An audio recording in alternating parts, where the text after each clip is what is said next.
Welcome to mister Jayakrishna blog show. ఇవాళ వచ్చేసి మన భరత్ అన్న వస్తున్నాడు అనమాట. చూసుకున్నట్టయితే మీరు చూసుకోవచ్చు ఎంత ఫాస్ట్లో వస్తుంది మెన్షన్లా. వచ్చినప్పుడు చూపిస్తా, ఓకేనా బ్లాగ్ షో. గైస్ వచ్చేసి చూడండి మీరు జల్లి వస్తున్నాడు హీరో లెక్క. అన్నయ్య వచ్చినాడు. అన్న నమస్తే, ఎలా ఉన్నావు? బాగున్నా.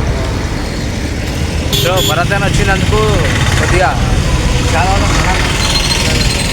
అన్న ఎండ కొడుతుందంట, చాయ్ అస్సలు తాగడంట. అన్న చెప్పు, చాయ్ అయితే అస్సలు వద్దంటుండు. ఓకే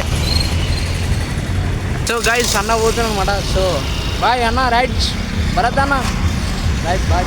చెప్పానా ఏమన్నా మన చెప్పు కదా. Right bye bye bye. Driver Bharat style చూడు ఎట్లా అవుతుంది సార్. రైట్ బాయ్ బ్లాగ్ చూపిస్తానండి. బాయ్.